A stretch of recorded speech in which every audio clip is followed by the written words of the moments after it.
Bonjour tout le monde, bienvenue à ce webinaire du Patch Tuesday du mois de juillet 2026. C'est chaudement, mais on est toujours là. Voilà, les CVE ne prenant pas de vacances, Yves a le plaisir de continuer, comme tous les mois, à vous proposer l'actualité autour du Patch Tuesday. Donc, un bref rappel sur l'agenda qui va structurer notre présentation pendant un peu moins d'une heure. Donc, on va évidemment refaire un petit peu le point sur l'actualité, vous parler des bulletins et des releases qui sont assez nombreux finalement en ce mois de juillet, et puis vous parler aussi de la différence et des évolutions par rapport au dernier Patch Tuesday que vous avez peut-être suivi. Et à la fin, il y aura éventuellement un partage sur des points, questions que vous auriez autour de la présentation. Merci donc pour votre attention. Gensi, je te laisse la main peut-être pour démarrer. Oui, merci Philippe. Oui, effectivement, comme disait Philippe, il n'y a plus pas de vacances pour les CVE. Donc, ce mois de juillet, quand même, il est assez bien chargé au niveau des CVE déjà. On n'a pas moins de 570 CVE, dont la majorité, environ 500, sont classées importantes et environ 50 critiques. Donc, du point de vue de l'impact, il y a quand même 250 élévations de privilèges et environ 140 exécutions de code à distance. Donc, c'est quand même bien chargé, comme je disais. Il y a quand même 2 CVE qui sont confirmés comme exploités activement. Donc, une faille d'élévation de privilèges au niveau du SharePoint. C'est la CVE 2026-5664. Et une faille d'élévation de privilèges dans ADFS, qui est aussi activement exploitée. Et il y a aussi une CVE qui concerne BitLocker. Et c'est une faille qui a été divulguée publiquement. Il y a aussi Adobe qui a publié 11 mises à jour corrigeant 88 CVE, dont 63 critiques et 22 importants. Donc, c'est pareil, c'est bien chargé côté Adobe. Mozilla, de son côté, a publié la version de Firefox 152, corrigeant 2 CVE critiques. Du code d'exploitation divulgué publiquement et disponible pour cette vulnérabilité, mais toutefois, Mozilla n'a actuellement connaissance d'aucune exploitation active. Il y a aussi Google Chrome qui a publié sa version Chrome Desktop, qui a publié sa version 150 pour Mac et Windows. Il n'y a aucune CVE qui a été signalée lors de la publication, mais compte tenu du nombre considérable quand même du côté de Google de vulnérabilité au cours de 5-6 dernières semaines, il est préférable vraiment de s'assurer que toutes les installations Chrome utilisent la toute dernière version quand même. Alors, qu'est-ce qu'il y a comme nouveauté? C'est quand même bien chargé ce mois-ci aussi. Déjà, il y a la nouveauté, c'est le Windows 11 version 2026, c'est-à-dire la version plutôt 26H2, qui est déjà disponible pour les membres du programme Windows Insider. La bonne nouvelle pour les entreprises est que cette version de 26H2 partage la même plateforme et le même canal de maintenance que le Windows 11 24H2 et 25H2, ce qui signifie que le passage vers 2026, c'est-à-dire 2026, 26H2 pourra se faire via simplement un enablement package, donc une mise à jour légère sans nécessiter vraiment une mise à jour complète du système d'exploitation. Et aussi, tous ceux qui sont dans 24H2 et 25H2, ils bénéficieront d'une migration beaucoup plus rapide et moins d'impact sur les utilisateurs et les équipes IT. Il y a aussi, quand même, Microsoft encourage vivement de commencer dès maintenant à valider les applications, vu le cycle qui est toujours quand même assez court, je trouve, pour pouvoir préparer, valider les applications. Donc ça, c'était la nouveauté côté 26H2. Il y a aussi la feuille de route, la roadmap au niveau de Quantum Safe. Microsoft estime que les ordinateurs quantiques capables de compromettre les algorithmes cryptographiques actuels pourraient arriver plus tôt que prévu, ce qui pousse les entreprises à accélérer sa stratégie de sécurité en tout cas. faut juste faire attention parce que cette initiative vise notamment tout ce qui est à se protéger contre les attaques. Ils appellent ça le Harvest Now, Decrypt Later, dans le sens que on va voler les données maintenant pour les chiffrer un peu plus tard quand les ordinateurs peuvent le permettre. Donc, c'est vraiment une anticipation, donc il faut faire vraiment attention. Donc, ce qu'il recommande Microsoft par rapport à ce point-là, c'est d'adopter le plus rapidement les protocoles comme le TLS 1.3, développer la crypto-agilité et moderniser les chaînes de confiance avec des certificats, signatures et codes de mise à jour de logiciels. Alors, je continue avec pas mal d'autres nouveautés. Plusieurs éditeurs ont modifié leur cadence au niveau des mises à jour, avec le patch Apocalypse qui a accéléré quand même pas mal cette accélération de la cadence. Donc, il y a déjà, pour commencer un peu avec la liste, vous voyez, c'est une liste assez chargée dans cette slide. Google reste sur une cadence hebdomadaire de mise à jour, mais son nombre de corrections reste record. J'ai relevé 900 CVE corrigés les 5-6 dernières versions quand même. Donc, c'est énorme, 915 CVE corrigés sur 5 versions.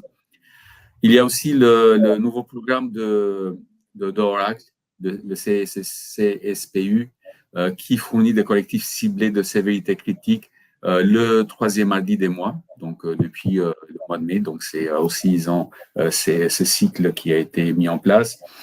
Adobe aussi, à compter du 14 juillet 2026, passe d'une publication mensuelle à des bulletins 2 fois par mois, publiés le 2e et 4e mardi de chaque mois, et invoquant la découverte de vulnérabilités accélérée par l'IA. Donc, c'est la raison qui justifie cette accélération de publication mensuelle. Mozilla, de son côté, a accéléré son rythme de publication. Donc, il corrige davantage de CVE que d'habitude depuis avril. Et du coup, la cadence, pareil, est presque hebdomadaire. De son côté, Microsoft n'a pas modifié sa cadence, mais dans l'article du blog du 12 mai qu'ils ont publié, ils parlent plutôt d'augmenter la découverte de vulnérabilités. Donc, Microsoft a indiqué aussi prévoir des mises à jour hors cycle plus fréquents qui nécessiteront une action immédiate, quoi.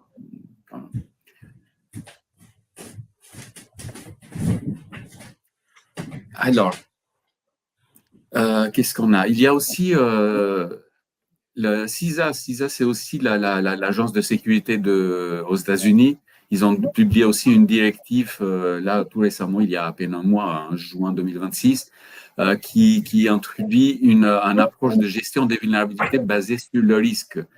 Ce changement vraiment majeur est la réduction du délai de rémédiation des vulnérabilités les plus critiques et les plus exploitées à seulement 72 heures. Donc, vraiment, ils sont dans un sens de faire le plus rapidement possible. Donc, c'est de conseiller toutes les entreprises sur ces 72 heures. Donc, l'impact au niveau des services IT, c'est vraiment, il faut qu'ils soient capables d'identifier, valider, déployer les correctifs en moins de 72 heures. Donc, c'est un challenge quand même très important, mais avec les temps qui courent, c'est un petit peu une obligation en tout cas. Et le dernier, ça reste le Cisco, qui également est passé à un mode de divulgation 2 fois par mois fondé sur des risques. Donc, c'est le 1er et 3e mercredi de chaque mois. Donc, c'est encore une fois, ça accélère beaucoup les publications. Alors, comme je vous disais un petit peu à l'introduction, effectivement, il y a cette vulnérabilité qui a été rendue publique et qui concerne le BitLocker. Donc, c'est quelque chose qui concerne la partie BitLocker. Donc, selon Microsoft, un attaquant qui parvient à ses fins pourrait contourner la fonctionnalité de chiffrement du lecteur BitLocker. Et du coup, ça permet d'avoir un accès physique sur ce disque dur. Il y a aussi la partie ADFS, donc c'est encore une fois, c'est élévation de privilèges. Donc Microsoft, ce qu'ils disent chez Microsoft, c'est une granularité insuffisante du contrôle d'accès dans Active Directory, dans ADFS, permet à un attaquant d'autoriser d'élever ses privilèges localement. Donc c'est très très grave ce point-là. Et le dernier, c'est le SharePoint. Du coup, ici, pareil, c'est l'absence d'authentification pour une fonction critique dans Microsoft SharePoint permet à l'attaquant non autorisé d'élever ses privilèges via le réseau. Hop. Merci Gensi. Donc grosse actualité hein. Concernant Ivanti, voilà, nous aussi on publie des updates de sécurité. Donc là sur ce mois, ça concerne notre outil de dashboarding que vous connaissez peut-être, hein, qui est présent dans la plupart de nos outils, en accès limité mais libre. Et donc on a 2 publications de CVE sur Extraction ce mois-ci. Concernant la politique Microsoft qui évidemment impacte nos outils et votre exploitation des outils Ivanti. Donc ici, on vous a mis pour mémoire les échéances concernant les fins de support et les ESU associés du côté de Microsoft. Donc il y a vraiment des dates importantes à bien mémoriser. Que ça concerne aussi bien la partie desktop que la partie serveur. Concernant, pardon,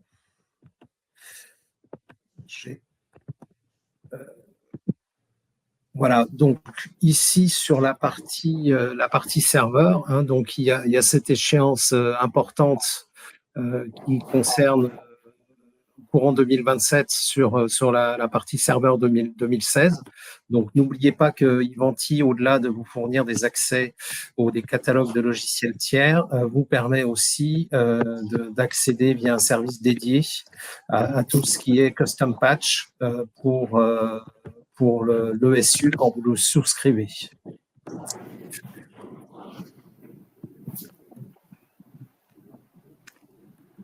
Sur la partie, je te laisse peut-être détailler, Gensi. Ouais, c'est juste pour donner ce détail, le SSU, hein, c'est le fameux SSU qui se publie de manière très régulière. C'est encore une fois, c'est le produit, c'est pas vraiment un patch, mais c'est plutôt celui qui aide l'installation des patchs. Donc c'est même s'il est tagué d'une importance très haute, critique, c'est parce que c'est lui qui va s'en occuper pour les installations. Donc très important de le mettre en place, de l'activer pour l'installation automatique parce que c'est lui qui va s'en occuper. Après, il y a tout ce qui est les mises à jour des outils de développement du .NET à Azure, à NetCore, etc., Visual Studio. Donc voilà, c'est tout ce qui se sont publiés ce mois-ci. Donc, encore une fois, voilà, c'est de ne pas les laisser de côté, c'est important, c'est correctif aussi pour les outils de développement et surtout le SSU.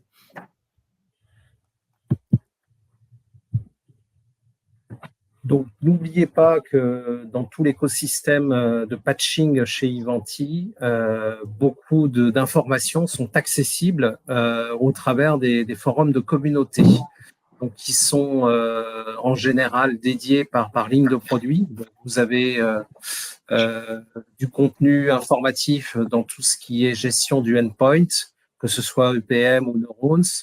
Vous avez du contenu informatif aussi sur toutes ces mécaniques de patching autour de d'ISEC et de Neuron Patch pour la partie poste de travail, et puis aussi Neuron Patch pour Intune, qui est une communauté très importante aujourd'hui, puisque nous couvrons aussi tous les logiciels tiers avec notre solution de patching pour Intune. Donc, n'oubliez pas, au-delà de ce qui vous est présenté aujourd'hui, de jeter un œil sur les échanges et de participer aussi sur tous ces forums qui font vivre la communauté des utilisateurs Ivanti.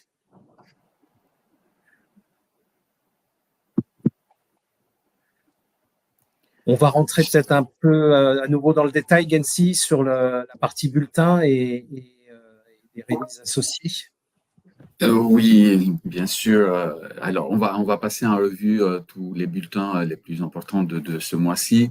Donc, je vais commencer par les produits Adobe. Donc, parce que, comme je vous disais à l'introduction, quand même, il y a pas mal de produits Adobe qui sont, il y a eu des vulnérabilités qui ont été découvertes. Donc, il y a les correctifs. Donc, le premier, c'est Audition. Adobe Audition. Donc, c'est une sévérité critique. Donc, ça concerne les versions, vous les voyez sur l'écran 25 et 26. Donc, ça va corriger 5 vulnérabilités. Donc, il y a quand même juste le besoin de redémarrer l'application pour permettre l'application. Donc, l'impact, c'est toujours plus ou moins les mêmes. C'est tout ce qui est l'exécution du code arbitraire et l'exposition au niveau de la mémoire, la fuite de mémoire. Il y a aussi le Media Encoder. Pareil, c'est critique, toujours la version 25-26. Et ça corrige 5 vulnérabilités, 5 CVE. Donc, ça demande quand même juste le redémarrage de l'application, pas besoin pour l'ordinateur lui-même. Il y a aussi la version première Pro, c'est toujours critique. Donc, dans ce cas-là, il y a 4 vulnérabilités, 4 CVE qui sont corrigées, toujours les mêmes impacts et juste ça demande le redémarrage de l'application. Il y a aussi tout ce qui est les effets de la suite Adobe. Pareil, c'est critique. C'est toujours la même suite, donc c'est les mêmes versions concernées. Ici, on a 3 vulnérabilités qui vont être réglées, qui vont être corrigées. Et pareil, ça demande de cet redémarrage de l'application.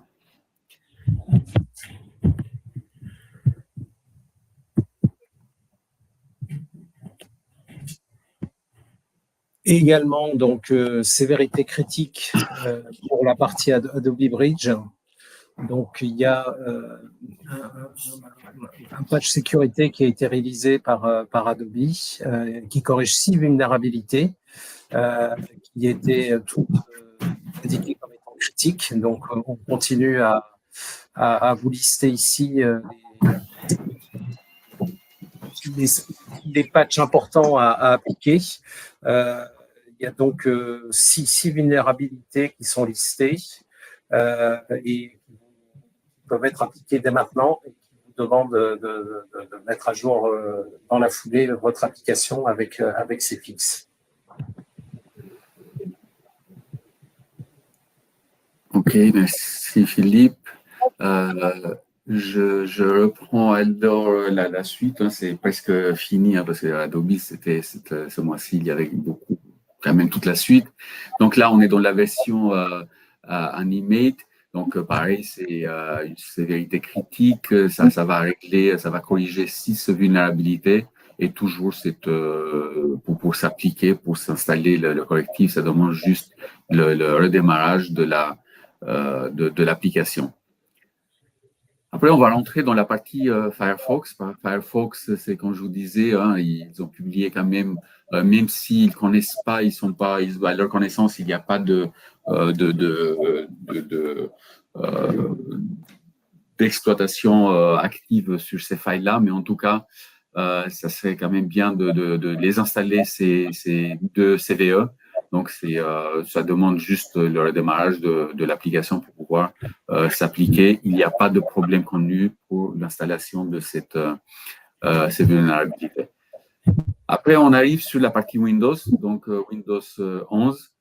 Ça concerne, c'est un patch critique. Ça concerne, au niveau des produits, c'est quasiment tous les produits de Windows 11, de 23H2 à aujourd'hui. Ça corrige, comme vous pouvez le voir, hein, je vous disais à l'introduction, c'est énorme, c'est 405 vulnérabilités. Ça demande un redémarrage, mais quand même, ça reste un nombre assez important pour cette vulnérabilité-là. Il y a un problème connu, c'est le côté WSUS, donc ça permet c'est-à-dire la problématique qui peut survenir, c'est au niveau de la synchronisation, au niveau des patchs. Donc c'est à voir, mais en tout cas, à suivre un petit peu sur les sites ou les conseils, même sur nos outils, il y a quand même des conseils de contournement s'il y a un besoin.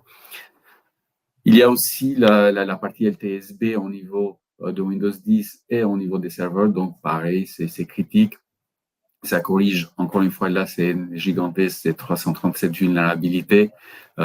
Du coup, ça permet, il y a tous les sortes d'impacts, hein. C'est toute la panoplie du code d'exécution à distance, du spoofing, des nids de service, élévation de privilèges, etc. Donc, c'est vraiment très, très important. Ça demande un redémarrage de l'OS et il y a aussi des problèmes connus. Au niveau du BitLocker, comme on a vu dans un des slides au début, ça concerne quand même BitLocker par rapport à comme problème qui peut survenir en tout cas. Alors, il y a aussi des mises à jour Office, donc pareil, qui sont classées en mode critique. Ici, on est sur tous les produits d'Office de toute la suite, donc de Excel, les Word, etc. Mais on est plutôt dans la version 2016 et 21 et 24 pour les Mac. Donc ici, on va corriger 18 vulnérabilités, toujours les mêmes impacts. À peu près, c'est élévation de privilèges, exécution de code à distance. Au moins, il n'y a pas de problème connu suite à cette installation. Il y a juste un redémarrage de ces applications pour pouvoir les appliquer. Alors, il y a aussi tout ce qui est le Microsoft 365 au niveau des apps. Donc, ça concerne tout ce qui est les produits cloud de Microsoft, on dirait. Donc, il y a ça corrige quand même 78 vulnérabilités, toujours les mêmes impacts, élévation de privilèges, exécution de code à distance. Mais en tout cas, ça demande juste un redémarrage de ces applications pour pouvoir les appliquer. Qu'est-ce qu'on a? On a aussi le SharePoint. Je vous ai dit ça à l'introduction, comme quoi il y a un patch très critique au niveau de SharePoint. Ici, on a vraiment tous les sortes d'impacts. Ça corrige 39 vulnérabilités quand même. Et ça demande, encore une fois, juste à redémarrer l'application cette fois-ci pour pouvoir appliquer les correctifs. Alors, on a aussi, au niveau de Exchange, il y a un patch critique qui corrige 4 vulnérabilités. Donc, ici, on est sur des impacts, exécution de code à distance, le spoofing et l'élévation de privilèges. Donc, il n'y a pas de problème connu, tant mieux. C'est toujours très désagréable quand il y a des problèmes qui surviennent suite à l'installation d'un correctif. Pareil, il y a SQL Server qui est impacté aussi ce mois-ci. Avec ce patch critique, ça concerne quasi tous les dernières versions de SQL en tout cas. Ici, on va corriger cette vulnérabilité, donc c'est quand même, ça reste pas des moindres. Donc, il y a toujours les mêmes impacts et surtout, ça demande de redémarrer quand même le serveur au niveau pour appliquer ces correctifs. Il n'y a pas de problème connu. Et à la fin, c'est le roll-up mensuel du .NET de Microsoft. Là, on est dans une sévérité importante. Donc ici, c'est plutôt on va corriger 5 vulnérabilités. Donc c'est quelque chose par rapport à ce qu'on a vu juste dans les slides précédents, c'est quelque chose de beaucoup moindre, disons. Et déjà, c'est un patch important, même si il faut absolument l'installer. Donc c'est il n'y a pas un besoin vraiment de redémarrer le serveur, le système, mais en tout cas, il y a quand même de pouvoir appliquer, il y a des mises à jour qui peuvent être loquées en tout cas. Alors, ça, c'était les bulletins. Donc, Philippe, je ne sais pas si tu peux nous parler un peu ce qui s'est passé entre ces deux Patch Tuesday les derniers mois. Avec plaisir, Gensi. Donc, beaucoup de choses autour de Windows, des releases importantes qui concerne des updates de sécurité sur pas mal de produits que vous voyez listés ici. Donc, des updates de sécurité avec CVE et une liste encore plus importante avec des sécurités updates aussi hors CVE sur la liste que je ne vais pas égrener, mais que vous voyez, donc qui est très importante, donc qui est à prendre en compte. Donc tout ça depuis juin dernier, ce qui fait que c'est assez conséquent.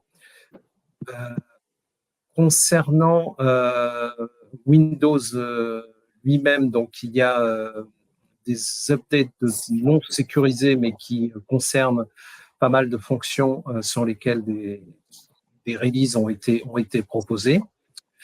Donc, je vous laisse prendre connaissance. Donc, sur tout ce qui est third party, évidemment, il y a des choses qui ont été publiées en termes d'informations autour de 7-Zip, autour de Google Chrome aussi. Alors, je ne sais pas si tu veux donner des précisions, peut-être, Gensi, là-dessus, mais bon, c'est des choses qui sont... non, c'est malheureusement, je dis malheureusement parce que c'est quelque chose qui est visible de tous les mois, donc il y a énormément, même des applications qu'on voyait parfois une ou deux fois par an, d'avoir un correctif. Là, maintenant, on voit très, très régulièrement, je vois le 7-Zip, là, on n'arrête pas de le voir. Hein. On est passé un peu de temps de la version 19 à la version 26 déjà, très rapidement, mais en tout cas, ça reste ici. On est vraiment dans quelques slides où on voit un petit peu l'ampleur des choses et qu'il faut les inclure, ceux qui ne les incluent pas dans la version, dans la campagne mensuelle en tout cas, de pouvoir les inclure. Ça serait vraiment très, très important de les inclure. Et même tout ce qui est les navigateurs, comme je disais à un moment donné, où il y a des navigateurs Chrome, Firefox, Sage, ils publient de manière hebdomadaire des patchs très critiques. On a dit tout à l'heure qu'il y a eu des 900 et quelques correctifs en 5 semaines au niveau du Google Chrome. Donc, c'est gigantesque. Jamais vu 900 vulnérabilités sur 5 versions de Chrome. C'est vraiment énorme. Effectivement. Donc, la liste est importante, hein, comme tu l'as dit, autour de Google Chrome, qui fixe pour l'un, on voit, c'est 18 vulnérabilités, et pour l'autre, c'est également 27 vulnérabilités qui sont fixées par des updates.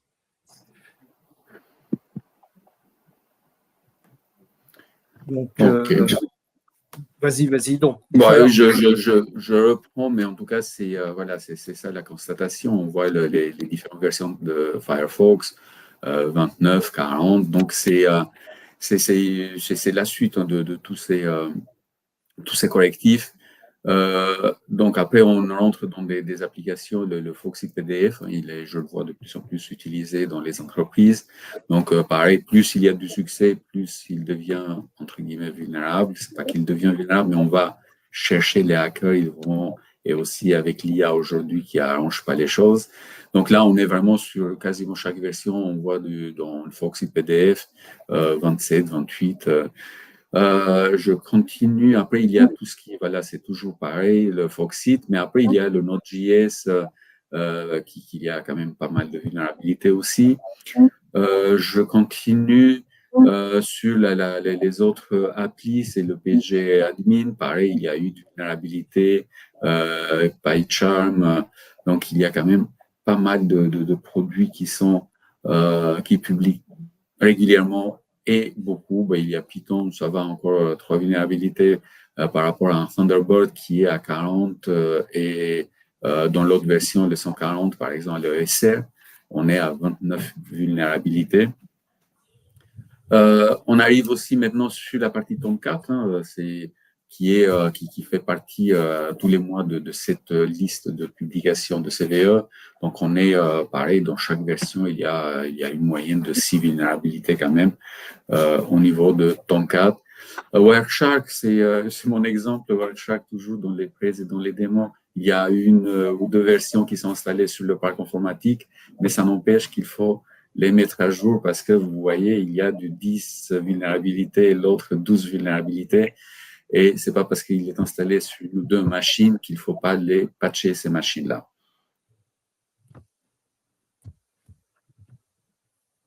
Sur Apple, Philippe, tu peux nous dire quelque chose? Alors, sur Apple, même combat. Beaucoup d'updates sécurité liés à des CVE pour Safari, pour macOS, Firefox, et puis des updates sur des updates applicatifs non liés à des problématiques de sécurité qui sont assez nombreuses aussi. Donc, vous avez la liste complète.